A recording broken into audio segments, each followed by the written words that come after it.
Hello dear students, कैसे हैं आप सर। आज मैं आपके लिए सोशियोलॉजिकल बेसिस ऑफ एजुकेशन का न्यू टॉपिक लेकर आई हूँ, that is education and social mobility.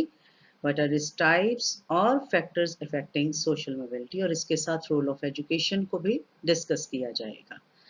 तो before starting, if you like my videos, please do like, subscribe and share my videos। और बाकी जो मेरी वीडियोस प्रीवियस वीडियोस हैं उसके लिए प्लेलिस्ट के लिए आई बटन पर क्लिक कीजिए and you will get the whole information. तो without wasting time let's get started. सबसे पहले हम करेंगे कि सोशल मोबिलिटी क्या होती है, किस तरीके से ये कंसेप्ट के बारे में हम बात करते हैं। बिफोर स्टार्टिंग, क्या चीज़ है कि जो समाज है हमारा लोगों से बना है, और लोग जो हैं हमेशा से, अगर हम ये कहें, गतिशील होते हैं। बाय नेचर जो है वो समय के अनुसार बदलते रहते हैं। और उसी तरीके से जो सोशल मोबिलिटी है एक तरह से एक इंडिविजुअल की ट्रांजिशन है, बदलाव है किसी ऑब्जेक्ट का, किसी भी चीज़ का जिसको ह्यूमन बीइंग ने अपनी एक्टिविटी से क्रिएट किया है। और दूसरा, वन पोजीशन से अनदर पोजीशन तक। अब यहाँ याद रखना कि सोशल मोबिलिटी हमेशा पोजीशन की बात करती है, और हम सोशल मोबिलिटी का एक इम्पॉर्टेंट कंसेप्ट जो है वो उसको अंडरस्टैंड करने लगे हैं, जो कि एक मूवमेंट है। याद रखना कि सोशल मोबिलिटी एक मूवमेंट है, ग्रुप्स की, इंडिविजुअल की, एक हायरार्की के लेवल पर। जैसे हम सीढ़ी चढ़ते हैं तो हम सबसे लोएस्ट से हाईएस्ट की तरफ जाते हैं, तो ये उस तरह की पोजीशन की मोबिलिटी है। यानी कि हम आगे कैसे बढ़ते हैं, अलग अलग तरीके से ये एक तरह का फिनोमिना है। और ये याद रखने वाली बात है, ये एक मूवमेंट है। ये ऊपर की तरफ भी जा सकती है, नीचे की तरफ भी आ सकती है। एक तरह से समाज में जो लोग रहते हैं, जिस स्तर के ऊपर रह रहे हैं, उसमें किस तरह से बदलाव आता है, खास करके उनकी जो पोजीशन है, जिस रैंक पर रहते हैं, तो वो रैंक किस तरह से समाज में बदलता है, वो सोशल मोबिलिटी है। अब सोशल मोबिलिटी का कंसेप्ट है क्या, स्टार्टिंग कहाँ से हुआ था। तो सबसे पहले हम बात करते हैं रशियन बॉर्न अमेरिकन सोशियोलॉजिस्ट और पॉलिटिकल एक्टिविस्ट जो हैं, पेट्रिम सोरोकिन।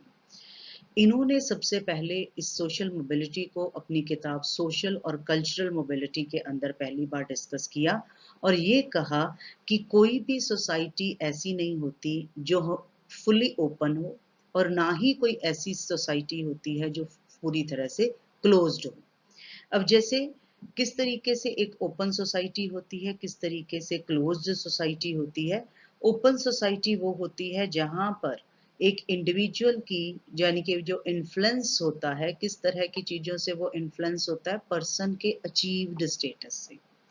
अचीव स्टेटस यानी कि जो उसने पहले से समाज में बनाया हुआ है, एक ऐसी सोशल पोजीशन है जो हम अपने एफर्ट से बनाते हैं। और ओपन क्लास सिस्टम में कंपटीशन होता है, मेंबर्स एनकरेज होते हैं, समाज के लोग जो हैं वो आगे आते हैं। और दूसरी तरफ से सोशल मोबिलिटी क्लोज्ड सिस्टम, जहाँ पर जैसे मैंने यहाँ बताया भी है कि कास्ट सिस्टम है, ठीक है, स्लेवरी है। और इसी तरीके से जो एजुकेशन है वो सिस्टम में, मतलब पूरी तरह से एजुकेशन का रोल नहीं प्ले करने दिया जाता, लोग शिक्षित नहीं हैं। तो वो एक क्लोज्ड सोसाइटी है जिसमें प्रोग्रेस जो है वो रुक जाती है, किसी ना किसी ऐसी वजह से जिससे समाज नीचे की तरफ आए। तो एक तरह से सोशल मोबिलिटी स्टेटस में चेंज है, किसी भी तरह का वो स्टेटस जो है वो आपकी सोशल पोजीशन के अकॉर्डिंगली डिटरमिन होता है। ये एक मूवमेंट है। मूवमेंट का मतलब कि आगे की तरफ भी जा सकती है, पीछे की तरफ, लगातार चलने वाली चीज है। ठीक है, हायर और लोअर क्लास भी हो सकती है। और अगर हम ये कहें कि जो मूवमेंट है एक तरह से लोअर पोस्ट से हायर पोस्ट की तरफ भी है, यानी कि हमारी जो स्थिति है समाज के अंदर, जिस पोजीशन पर, जिस रुतबे पे आज हम काम कर रहे हैं, उस रुतबे में बदलाव आ जाना।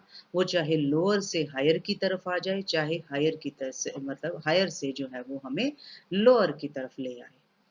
देन नेक्स्ट जो है, सोशल मोबिलिटी की कुछ डेफिनेशंस हैं जिसको मैं डिस्कस करूंगी। सोरोकिन क्या कहते हैं कि बाय सोशल मोबिलिटी मैं क्या समझता हूँ एक ट्रांजिशन है, बदलाव है एक इंडिविजुअल का दूसरी पोजीशन पर पहुंचना in a constellation of social group and strata. समाज के अंदर एकदम से बदलाव में आना एक स्थिति से, यानी कि एक सामाजिक रुतबे से एक नए सामाजिक रुतबे तक पहुंच जाना। लिपसेट और बेंडिक्स क्या कहते हैं कि सोशल मोबिलिटी एक ऐसी प्रक्रिया है जिसमें इंडिविजुअल एक पोजीशन से दूसरी पोजीशन में बदलाव आता है उनमें, और दूसरे समाज में वो जाते हैं। देन बोगार्डस क्या कहते हैं कि social mobility is any change in social position. किसी भी तरह से किससे कैसे कैसे बदलाव हो सकता है, ऑक्यूपेशनल चेंजेस हो सकते हैं, वो प्रोफेशन अपना बदल सकता है, वेयर पर्सन मूव अप और down in the occupational scale, जहाँ पर वो ऊपर भी जा सकते हैं, नीचे भी आ सकते हैं, ठीक है, और लो इकोनॉमिक क्लास से हायर इकोनॉमिक क्लास से में भी जा सकते हैं, और किसी भी चीज को फॉलो करते हुए या उसके उलट परिणाम भी उसके हो सकते हैं। देन बार्बर क्या कहते हैं कि सोशल मोबिलिटी एक ऐसी मूवमेंट है, या हम ये कह सकते हैं कि जो अपवर्ड और डाउनवर्ड है, हायर और लोअर सोशल क्लास है, और मूवमेंट किस चीज के बीच में है, बिटवीन वन रिलेटिवली और फंक्शनली सिग्निफिकेंट जो सोशल रोल हैं उसके अकॉर्डिंगली मतलब जो हम इवेल्युएट करते हैं, चाहे हम हायर पोजीशन की तरफ जा रहे हैं चाहे हम लोअर पोजीशन की तरफ जाते हैं। तो यहाँ पर एक चीज को थोड़ा सा ध्यान देने वाली बात है, एक तरह से समाज में शिफ्ट है जो टाइम बदलते इंडिविजुअल की स्थिति के अकॉर्डिंगली बदलती जाती है, और अलग अलग सोशल इंटरेक्शंस होती हैं समाज के अंदर, और मोबिलिटी जो है किसी की ज़्यादा हो सकती है किसी की कम भी हो सकती है। तो लोगों को जहाँ जहाँ पर बेनिफिट होता है, या कई बार कुछ ऐसे हालात ऐसे फैक्टर्स होते हैं समाज के या काम के जिससे वो बदल जाता है, यानी कि वो अपनी मूवमेंट कर लेता है। जैसे गांव के लोग शहर में आ जाते हैं, शहर से आगे मेट्रो सिटीज में जाने की कोशिश करते हैं, तो एक तरह से स्टैंडर्ड ऑफ लिविंग को रेज करने के लिए हम अलग अलग तरीके से जो है वो compete करते हैं, ठीक है, एक दूसरे से कॉपरेट करते हैं, सोशल मोबिलिटी की सीढ़ी में चढ़ना शुरू करते हैं। जैसे अगर हम ये कहें, अगर एग्जाम्पल की बात करती हूँ, तो जैसे एक रिक्शा पुलर का बच्चा है, रिक्शा चलाने वाले का बच्चा है, ठीक है, तो वो क्या बन जाता है, एक वकील बन जाता है। तो इसका मतलब क्या हुआ कि उसकी लोअर पोजीशन से वो हायर पोजीशन में चला गया, और हर केस में रोल जो है, अब देखिए चेंज किस तरीके से आएगा, role between father and son, ठीक है, provide the latter with more of good things in life. देखिए जो रिक्शा पुलर था, उसका फादर जिस तरह से उसको बनाया उसमें बदलाव हुआ, देन रिक्शा पुलर ने अपने बच्चे को वकील बनाया, तो वकील अपने बच्चों को आने वाले समय में ज़्यादा बेटर स्टैंडर्ड ऑफ लिविंग जो है वो प्रोवाइड कर सकता है इन कंपैरिजन टू उसके फादर की वजह से, क्योंकि कल को वो भी फादर बनने वाला है। तो इस तरीके से वो कहते हैं सामाजिक रुतबे में जो है वो धीरे धीरे बदलाव जो है वो आता है, उसको हम सोशल मोबिलिटी कहते हैं, समाज में रैंक में बदलाव आना। देन सोशल मोबिलिटी किस सेंस से भी जानी जाती है, इसको हम अलग अलग तरीके से जानते हैं, जैसे चेंज ऑक्यूपेशन में, जो उसका पर्टिकुलर जो है वो ऑक्यूपेशन है जिसमें बदलाव हो जाए, प्रमोशन हो जाए किसी ऑक्यूपेशनल ग्रुप में, या सीनियरिटी जो है जिस गिवन मान लो टीचर है तो टीचर में वो सीनियर टीचर बन जाता है, या ऑक्यूपेशन एक जनरेशन से दूसरी जनरेशन तक, जैसे फादर से सन में चला जाता है, वो भी सेम प्रोफेशन को मूव करता है, तो इसको हम सोशल मोबिलिटी जो है वो कहते हैं। अब इसके बाद हम डिस्कस करेंगे कि सोशल मोबिलिटी कितनी टाइप्स की होती है। यहाँ पर मैं 6 तरह की टाइप्स को डिस्कस कर रही हूँ। Horizontal, vertical, upward, downward, intergenerational and intragenerational. Step by step हम इनको डिस्कस करते हैं। सबसे पहले आती है हॉरिजॉन्टल मोबिलिटी। हॉरिजॉन्टल मोबिलिटी किस तरीके की है, सोरोकिन क्या कहते हैं कि हॉरिजॉन्टल मोबिलिटी रेफर करती है territorial, religious, political party, family, occupational and other horizontal shifting without any noticeable change in vertical position। यानी कि जिसमें बिल्कुल भी ये पता नहीं चलता, शिफ्ट हो जाती है पोजीशन बिना किसी बदलाव के। यानी कि आप ये मानिए इस तरह की मोबिलिटी में पर्सन अपने जो ऑक्यूपेशन है उसके अंदर उसको बदल लेता है, बट उसका समाज में रुतबा सेम रहता है। किस तरीके से वो अपनी पोजीशन बदलता है, कुछ ऐसे प्रोफेशंस हैं, जैसे हम ये कहें डॉक्टर्स हैं, इंजीनियर्स हैं, प्रोफेसर्स हैं, तो वो सेम ही स्टेटस जो है वो एन्जॉय करते हैं। देन जो इंजीनियर है वो अपनी जो स्थिति मतलब ऑक्यूपेशन अगर बदल लेता है और किसमें बदलाव कर लेता है, वो टीचिंग इंजीनियरिंग में आ जाता है, बढ़ाने लग जाता है, तो वो हॉरिज़ॉन्टली मूव करता है एक ऑक्यूपेशन की जो कैटेगरी से दूसरे ऑक्यूपेशन की कैटेगरी में जो है वो पहुँच जाता है। बट उसके प्लेस में, पोज़ीशन में, सोशल स्ट्रैटिफ़िकेशन के सिस्टम में कोई भी बदलाव जो है वो नहीं आता। यानी कि उसकी स्थिति में बदलाव नहीं आया, चाहे वो मतलब उसने अपना जो है वो प्रोफ़ेशन बदल क्यों ना लिया हो, ऑक्यूपेशन क्यों ना बदल लिया हो। अब जैसे हम इसको एक उदाहरण की तरफ से समझते हैं कि प्रिंसिपल एक स्कूल का है, ठीक है? पर्टिकुलर ए स्कूल में है या किसी भी स्कूल के आप बात कर सकते हो, अभी वो एक पर्टिकुलर जगह पर जॉइन करता है। मान लीजिए वो लखनऊ में जॉब करना जो है वो शुरू करता है और लखनऊ से उसकी जो पोस्टिंग है, यानी कि पोजीशन प्रिंसिपल की है, पर कहाँ पर उसकी जो है वो मतलब चेंज कहाँ हो जाती है, प्लेस कहाँ उसकी बदल जाती है, या हम ये कह सकते हैं कि उसकी नौकरी जो है वो बदल कर शिफ्ट कर देती है गवर्नमेंट, वो कानपुर में चली जाती है। तो अब इस तरीके से यानी कि वो प्रिंसिपल तो प्रिंसिपल ही रहेगा, ठीक है? उसके प्लेस ऑफ वर्क में बदलाव आया, ना कि उसकी पोज़ीशन में बदलाव आया। उसकी एफ़िलिएशंस या उसके अंदर कोई बदलाव मान लीजिए कि एक तो हम एक गवर्नमेंट इंस्टीट्यूशन से दूसरे गवर्नमेंट इंस्टीट्यूशन में सेम पोज़ीशन पर गए। ये भी पॉसिबल हो सकता है कि एक हम पोज़ीशन किसी प्राइवेट इंस्टीट्यूशन में प्रिंसिपल के रुतबे पे काम कर रहे थे और उसके बाद हम किसी गवर्नमेंट इंस्टीट्यूशन में पर्टिकुलर जो है वो सेम प्रिंसिपल की पोस्ट पर काम कर रहे हैं, तो इसमें पोज़ीशन में कोई चेंज नहीं आया, बल्कि प्लेस ऑफ वर्क जो है वो बदल गया। तो इसको हम हॉरिजॉन्टल जो है वो मोबिलिटी कहते हैं। देन हम करेंगे वर्टिकल मोबिलिटी। वर्टिकल मोबिलिटी में भी सरोकिन क्या कहते हैं कि मैं कहता हूं कि relations involved in a transition of individual, particular relations जो है वो यहाँ पर काम करते हैं from one social stratum to another social stratum. किस तरीके से? एक तरह से any change in the occupational, economic, political status, किसी इंडिविजुअल में बदलाव आ जाए, ग्रुप में बदलाव आ जाए, उसकी पोजीशन बदल जाए। तो इसको डायरेक्शन ऑफ ट्रांजिशन के अकॉर्डिंगली जो सोशल मोबिलिटी है 2 तरह की होती है, असेंडिंग भी होती है, डिसेंडिंग भी होती है। एक तरह से सोशल क्लाइंबिंग, समाज की सीढ़ी में हम ऊपर भी जा सकते हैं, उसी समाज की सीढ़ी में जो है वो नीचे भी आ सकते हैं, सोशल सिंकिंग नीचे की तरफ जो है वो डूबने वाली बात है। तो यहाँ पर जो है, उन्होंने क्या चीज़ को डिस्कस किया कि किस तरीके से हम इस चीज़ को समझ सकते हैं कि एक अच्छा बिज़नेसमैन है, तो वो क्या है कि किसी भी कारणवश से उसको लॉसेस जो हैं, नुकसान हो जाता है, बैंकरप्ट हो जाता है, तो उसकी जो पोज़ीशन है, उसका जो समाज में रुतबा है, यानी कि हाई बिज़नेसमैन से कहाँ पहुँच गया, वो लो लेवल पर आना शुरू हो गया, स्मॉल बिज़नेसमैन आ गया।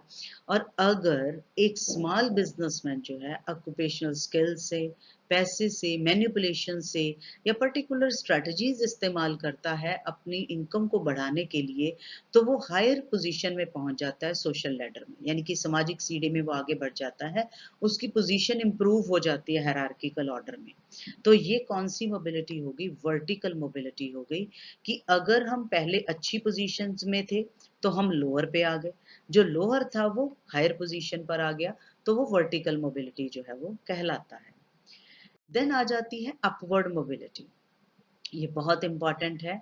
अपवर्ड मोबिलिटी में क्या है कि ये मूवमेंट है एक लोअर से हायर पोजीशन लेने की।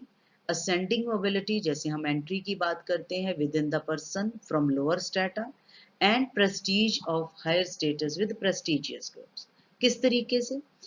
अगर एक पर्सन एक स्वीपर की फैमिली में पैदा हुआ है या लोअर लेवल की जो जॉब है उसके घर में काम होता है तो वहां पर पैदा हुआ है, अगर वो अच्छा पढ़ लिख जाता है, अच्छा कल्चरल बिहेवियर ऑफिसर्स की तरह रहना सीख जाता है, तो इसका मतलब क्या है?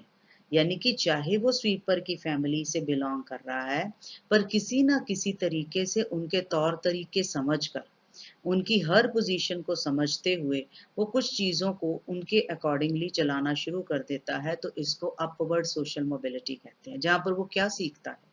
लोगों को देखकर इमिटेशन पॉइंट ऑफ व्यू से ये बात कही गई है, ability to behave and work according to upper class people, कि जैसा वो बोलते हैं, जैसे वो बिहेव करते हैं, उनकी तरह रहना, जैसी वो लैंग्वेज बोलते हैं, स्टाइल है उनका, अपने ड्रेस पैटर्न्स हैं, उसमें बदलाव करते हैं और वैसे एरिया में रहने लग जाते हैं जहाँ पर अपर क्लास के लोग रह रहे हैं। तो इससे क्या है कि उसके अंदर कहीं न कहीं जैसे वो समाज के लोगों के अंदर पर्टिकुलर पोज़ीशन के अकॉर्डिंगली सोशल फंक्शंस जो हैं उनकी तरफ से जो ऑर्गेनाइज़ किए जाते हैं, वहाँ हिस्सा लेना शुरू कर देता है। तो एक तरह से वो उसके अंदर बहुत सारी एस्पिरेशंस आनी शुरू हो जाती हैं आगे बढ़ने के लिए। तो इसलिए इसको हम अपवर्ड मोबिलिटी के तौर पर जो है वो कंसिडर करते हैं। और देन एक और एग्जांपल है अपवर्ड की, कि जो एक प्रमोशन है लेक्चरर की, वो रीडर बन जाता है, या एक मिनिस्टर ऑफ स्टेट को मिनिस्टर ऑफ कैबिनेट रैंक की पोजीशन मिल जाती है, तो इसका मतलब क्या है? वो अपवर्ड मोबिलिटी है, आगे की तरफ जो है वो बढ़ रहा है। देन आ जाती है डाउनवर्ड मोबिलिटी। डाउनवर्ड मोबिलिटी नाम से ही क्लियर है, नीचे की तरफ जाना, डिसेंडिंग है, जिसमें हम एक पर्सन हायर पोजीशन प्रेस्टीज से लोअर स्टेटस पर आ जाता है। और ये कैसे पॉसिबल हो जाता है या किस तरीके से ये हैपनिंग ज्यादातर होती है? अगर पॉलिटिकल चेंज आ गई, मान लीजिए आप कैबिनेट मिनिस्टर थे, अगली इलेक्शंस हुई और उसके बाद लोगों ने आपको हरा दिया, तो आपकी पॉलिटिकल पोजीशन जो है वो बदल गई, आप एक आम जनता की तरह बन गए। इट मीन्स प्रेस्टीज या जो स्टेटस पहले था वो अब वो स्टेटस नहीं होगा, या इकोनॉमिक डिप्रेशन आ जाता है, एक आर्थिक तंगी आ जाती है, किसी भी तरीके की आप मतलब अगर हम ये कहें उसके चरित्र पर कोई दाग लग जाता है, तो ये मोबिलिटी जो है वो उसको डाउनवर्ड ले जाती है। तो इसमें दो तरह के फैक्टर हैं। फर्स्ट फैक्टर क्या है? पहली बात, ऐसा क्यों होता है? Lack of initiatives and efforts. लोगों के अपने लेवल पर वो पहल नहीं करते, एफर्ट्स नहीं करते, लेथार्जिक हैं, और इससे क्या होगा कि उससे डिसेंडिंग जो है वो सोशल मोबिलिटी उनको फेस करनी पड़ती है। सेकंड फैक्टर है जो क्या है, किस तरफ लीड कर रहा है? वर्टिकल सोशल मोबिलिटी की तरफ। और जहां पर क्या है, एक समाज में बदलाव होता है, और डाउनवर्ड मोबिलिटी जो है गवर्नमेंट और प्राइवेट सर्विसेज में, या उसकी तरह से अगर मान लीजिए कोई पर्सन इनएफिशिएंट हो गया, किसी को करप्शन के केस में सरकार ने पकड़ लिया या पुलिस ने पकड़ लिया, तो उसकी जो पहली पोजीशन थी उसके बाद उसकी पोजीशन में बदलाव आ जाएगा। अगर उसने कोई क्राइम कर दिया, ठीक है, उसके ऊपर कोई क्रिमिनल एक्ट हो गया, क्रिमिनल टेंडेंसीज उसकी नजर आती हैं, तो वो उसी अकॉर्डिंगली उनको जो है वो डाउनवर्ड कर देते हैं, यानी कि एक तरह से इमीडिएटली पोजीशन जो है वो उनकी बदल जाती है। नेक्स्ट है that is intergenerational mobility. Generation को हम समझते हैं किस तरीके से पहली जनरेशन दूसरी जनरेशन आती है, हमारा जो पैथरिक सिस्टम है किस तरीके से बदलाव आता है। तो ऐसी मोबिलिटी में एक जनरेशन के सोशल स्टेटस में जैसे ही चेंज होता है तो प्रीसीडिंग जनरेशन में बदलाव आ जाता है, और ये अपवर्ड भी हो सकता है, डाउनवर्ड भी हो सकता है। कैसे हो सकता है? जो लोअर कास्ट के पीपल हैं, ठीक है, या लोअर क्लास के जो लोग हैं, उनको फैसिलिटीज दी जाएं, हायर एजुकेशन दी जाए, ट्रेनिंग दी जाए, स्किल्स उसको प्रोवाइड की जाएं, तो वो हायर पोजीशन पे आ जाएं। तो इसका मतलब क्या हुआ कि पहली जनरेशन किस तरह की थी और दूसरी कैसी बनेगी, दोनों में डिफरेंस आ गया। और इन स्किल्स से आने से जो यंगर जनरेशन है उसको जॉब मिल गई, अब उससे हायर पोजीशन हो गई। मान लीजिए अगर मोची का बेटा है, ठीक है, फादर है उसके मतलब जो पर्टिकुलर शू मेकर का काम करते हैं, और बेटा एजुकेशन लेकर क्लर्क, डॉक्टर, इंजीनियर किसी भी तरह की हाई पोजीशन में चला जाता है, इसको कहते हैं अपवर्ड इंटरजनरेशनल मोबिलिटी। यानी कि एक जनरेशन से दूसरी जनरेशन में मोबिलिटी आ गई, सामाजिक मोबिलिटी आ गई, उसके रुतबे में पोजीशन में जो है वो डिफरेंस आ गया। उसी तरह से एक ब्राह्मण फैमिली है, किसी आपको पता ही है कि ब्राह्मण जो फैमिलीज होती हैं उनका ट्रेडिशनल ऑक्यूपेशन टीचिंग होता है, तो टीचिंग जो है या रिचुअल्स परफॉर्म करते हैं। और दूसरा क्या होता है कि उसकी जो यंगर जनरेशन यानी कि उसकी जो नेक्स्ट जनरेशन आई, ना तो वो इंटेलिजेंट है, ना ही उन नॉर्म्स को फॉलो करती है, ट्रेडिशनल ऑक्यूपेशन जो है उसको नहीं मानती है। तो क्या होएगा कि वो डेली वेजर्स बन जाते हैं, दिहाड़ीदार बन जाते हैं, ठीक है। तो उससे क्या होगा, डाउनवर्ड इंटरजनरेशनल मोबिलिटी हो जाएगी। वो पहले ब्राह्मण नाम से जो है पोजीशन जो है उनकी समाज में ऊपर मानी जाती है, उसके अकॉर्डिंगली अगर वो उनके बच्चे जो है अच्छा काम नहीं करते तो वो पोजीशन जो है वो लोअर हो जाती है और इसको इंटरजनरेशनल जो है मोबिलिटी कहा जाता है। Then intra generational mobility. अब इंट्रा जनरेशनल मोबिलिटी क्या होती है, जहां पर क्या है कि एक लाइफ स्पैन है वन जनरेशन का, इसको जिसको हम दो हिस्सों में बांटते हैं। पहला, change in the position of one individual in his life span. जैसे अगर हम ये कहें कि उसकी पोजीशन जो है एक इंडिविजुअल की उसके पूरे लाइफ स्पैन में बदलती है, चेंज आ जाती है। और दूसरा, change in the position of one brother but no change in the position of another brother. किस तरीके से है कि जैसे एक अगर हम ये कहें कि एक पर्सन है जिसने अपना करियर क्लर्क के तौर पर स्टार्ट किया, एजुकेशन ली, स्किल्स हासिल की और एग्जाम्स पास किए, और थोड़ी देर बाद वो आईएएस ऑफिसर या प्रोफेसर की पोस्ट पर आ जाता है। इससे क्या हुआ कि उसने मूव किया हायर सोशल पोजीशन में, जो अर्लियर करियर में उसकी पोजीशन थी उससे वो बदल गया। यानी कि शुरू में वो क्लर्क था, क्लर्क से वो आगे पढ़ता गया, उसकी पोजीशन बदलाव आती गई और उसने अपने स्टेटस में बदलाव हो गया क्योंकि उसकी पोजीशन जो है वो हायर लेवल पे आ गई, आईएएस ऑफिसर बन गया। अब दूसरी तरफ वो कहता है कैसी जो है ये मतलब एक जनरेशन के लाइफ स्पैन में ये मोबिलिटी किस तरह से आती है। एक भाई, उसने अपना करियर स्टार्ट किया क्लर्क से, बट हायर पोजीशन उसको हासिल नहीं, ठीक है, कि पूरी लाइफ स्पैन के अंदर मतलब वो क्लर्क से क्लर्क ही रहा और सेम पोजीशन पे रहा। और with in the same generation का मतलब दो भाई हैं एक ही जनरेशन के हैं, दूसरी तरफ उसका भाई है और उसने यानी कि एक मतलब किस तरीके से उसकी पोजीशन में बदलाव हो गया और दूसरे की पोजीशन में बदलाव नहीं हुआ। यानी कि एक क्लर्क जो है वो क्लर्क रहा, एक क्लर्क से हायर पोजीशन में चला गया, यानी कि वो आईएएस ऑफिसर बन गया। इट मींस कि इंट्रा जनरेशनल मोबिलिटी है।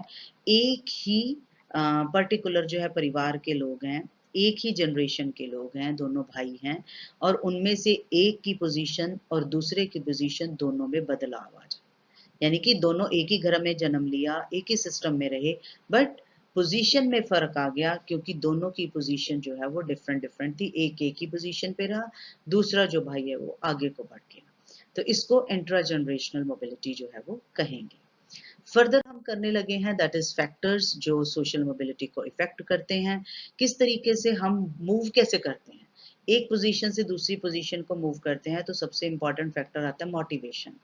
मोटिवेशन क्या है, देखिए हर एक इंडिविजुअल के अंदर डिजायर है मैं बढ़िया पोजीशन हासिल करूं, अपना सोशल सेटअप जो है वो बढ़िया बनाऊं, और ये चीजें एक ओपन सिस्टम के अंदर पॉसिबल होती है क्योंकि वहाँ कंपटीशन होता है।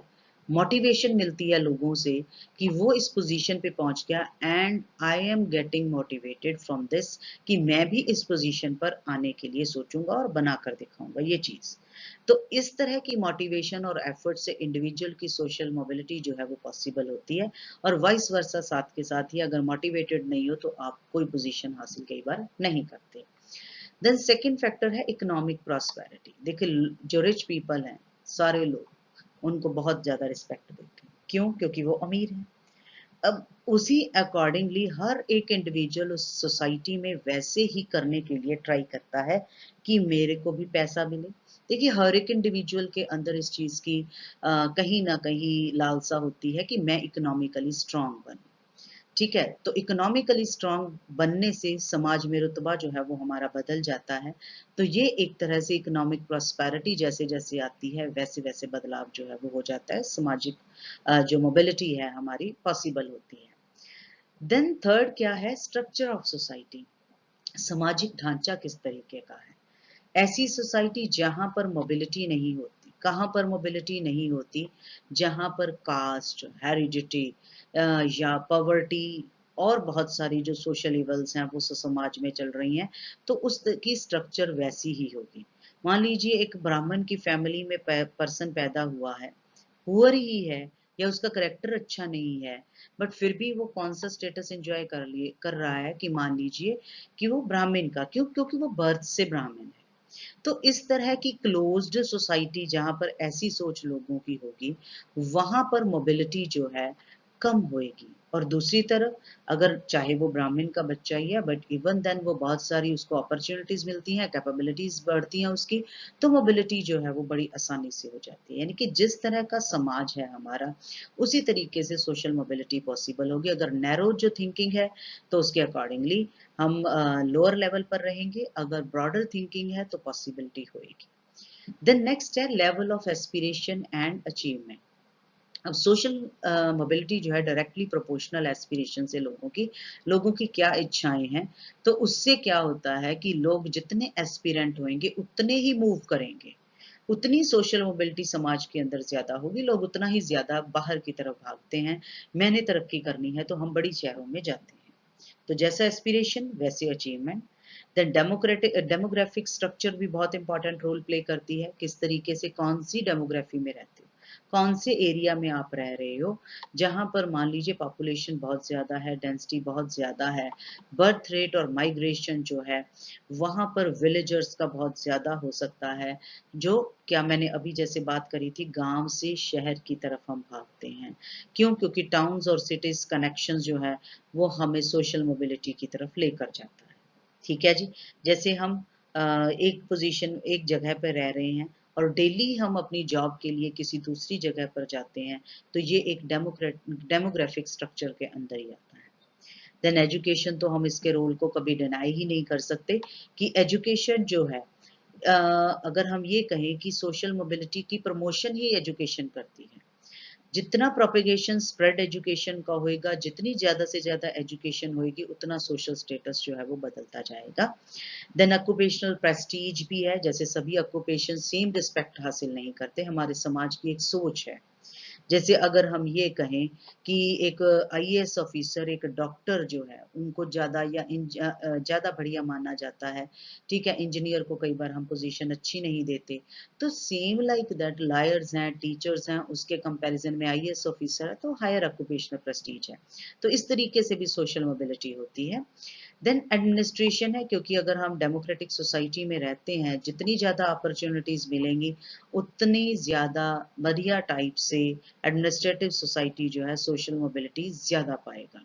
यानी कि एडमिनिस्ट्रेटिव कैपेसिटीज़ जो हैं वो बढ़नी शुरू हो जाती हैं। देन लीगल और पॉलिटिकल फैक्टर्स हैं, किस तरीके से लीगल और पॉलिटिकल रेस्ट्रिक्शंस अगर हमारे समाज में है या उनको रिमूव कर दिया गया है आफ्टर इंडिपेंडेंस। जैसे अगर हम सिंपल सी बात करें, अनटचेबिलिटी को रिमूव किया गया है, पॉलिटिकल इक्वालिटी को मेंटेन करने की कोशिश की गई है, एजुकेशनल अपॉर्चुनिटीज को हमने लेकर आने की कोशिश की है। तो इस तरीके से हर कोई समाज का मेंबर जो है टेम्पल्स में, गुरुद्वारास में जा सकता है।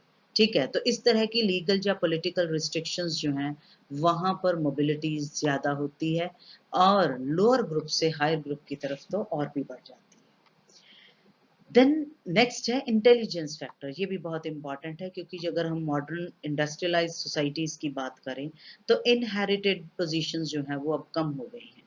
जितनी ज़्यादा किसी की इंटेलिजेंस है, उसी अकॉर्डिंगली जो वो अपनी पोजीशन हासिल करता है, समाज में उसका रुतबा बदलता है, एक जनरेशन से दूसरी जनरेशन तक भी। देखिए, ये यहाँ पर कंसिडर नहीं किया जा सकता कि अगर आप अच्छी पोजीशन पर थे, इंटेलिजेंस फैक्टर है, तो और भी अच्छी पोजीशन पर जो है वो जा सकते हो।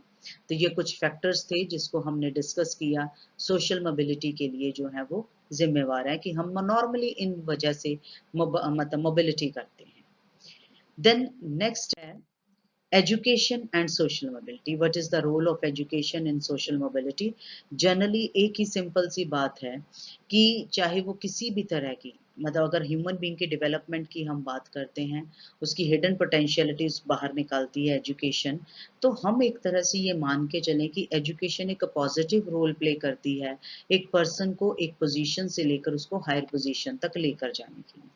क्योंकि उसका काम क्या है, हिडन पोटेंशियलिटीज एक ह्यूमन बीइंग की बाहर निकालना, उसको अपने सेल्फ के बारे में जानना, उसकी सराउंडिंग्स के बारे में जो है वो जानना, तो उससे वो जो है वो ज़्यादा चीज़ें जो है वो समाज में सीखता है। एजुकेशन ह्यूमन बीइंग के इंटेलेक्ट को भी एक्सपैंड करती है, विजन उसका बढ़ाती है, ठीक है? तो उसको एक होलसम बैलेंस्ड मैन बनाने के लिए, ह्यूमन बीइंग बनाने के लिए उसको तैयार करती है और हर तरह से सोशल, इकोनॉमिक, पॉलिटिकल डेवलपमेंट जैसे एक कंट्री तरक्की करती है उसी तरीके से ये भी रोल प्ले करता है। देन एजुकेशन में फॉर्मल, नॉन फॉर्मल दोनों ही मोड होते हैं। ठीक है? तो ये भी बहुत इम्पोर्टेंट रोल प्ले करते हैं। देखिए जो लोग बच्चे शिक्षा नहीं ले पा रहे, फॉर्मल सिस्टम के अंदर स्कूल में नहीं जा सकते, वो नॉन फॉर्मल ज़रिए जो है वो उसके ज़रिए अपनी एजुकेशन कंटिन्यू कर सकते हैं, तो मोबिलिटी तो होती ही होती है। देन फॉर्मल एजुकेशन डायरेक्टली अगर हम ये कह सकते हैं और कॉज़ली रिलेटेड टू सोशल मोबिलिटी, क्योंकि इन दोनों का जो रिलेशनशिप है, formal education vertical social mobility जो है वो लेकर आती है आपके उसी तरीके से जो है वो शिक्षा किस तरीके से रोल प्ले करती है जैसे जैसे हम इसको रिसीव करते जाते हैं हमारी पोजीशन जो है वो बदलती जाती है सोच में फर्क आना शुरू हो जाता है। देन नेक्स्ट है एजुकेशन जो है ऑक्यूपेशनल मोबिलिटी में किस तरीके से अगर हम ये कहें हमारा जो ऑक्यूपेशन है उसमें कैसे इम्प्रूवमेंट आती है कि हमारा इकोनॉमिक स्टेटस बदल जाता है। मैंने पहले कहा कि अगर फाइनेंशियली हम स्ट्रांग हो जाते हैं तो स्टेटस में चेंज आ जाता है और जैसे ही समाज में परिवर्तन आता है हम हायर एजुकेशन में बेटर एम्प्लॉयमेंट अपॉर्चुनिटीज़ जो हैं वो लेनी शुरू कर देते हैं और हमारी रिस्पेक्ट बढ़ जाती है। दूसरा कि अगर हम ये कहें कि इंडिविजुअल को मोटिवेशन मिलती है, काम के लिए हार्ड वर्क जो है वो करता है, अपनी पोज़ीशन में बदलाव लाने के लिए। देखिए, हर कोई इंडिविजुअल लोअर पोस्ट पर नहीं रहना चाहता, हर एक चाहता है कि मेरी तरक्की हो और वो तरक्की का ज़रिया जो है वो एजुकेशन है। हायर एजुकेशन जितनी ज़्यादा बढ़ती जाएगी, हायर पोज़ीशन पर पर्सन जाएगा, उसको हायर इनकम होएगी और अपवर्ड सोशल मोबिलिटी की तरफ जो है वो बढ़ना शुरू हो जाएगा। सेम उसके ऑक्यूपेशन में जो चेंज है यानी कि बेस्ट सिंगल इंडिकेटर जो अगर हम ये मान के चलें कि सोशल मोबिलिटी का है एक ऑक्यूपेशन से वो दूसरे ऑक्यूपेशन में जब जाता है तो उसके स्टेटस में भी बदलाव हो जाता है क्योंकि एजुकेशनल स्टेटस बढ़ने से उसका सोशल स्टेटस बढ़ जाता है। ठीक है ना? इनकम स्टाइल ऑफ लाइफ या और डिटरमिनेंट्स जो हैं क्लास स्टेटस के जो डिटरमिनेंट्स हैं उन सब चीज़ों के ऊपर जो है वो प्रभाव देती है हमारी एजुकेशन। देन इसके अंदर 1-2 फैक्टर्स जो हैं वो और हैं कि एजुकेशन जो स्टूडेंट्स को हेल्प करती है, लोअर स्टेटस सोसाइटी से बिलॉन्ग करते हैं, वो सोशल स्केल में किसी न किसी तरीके से जो है वो हाई सोशल पोज़ीशन की तरफ पहुँच जाते हैं।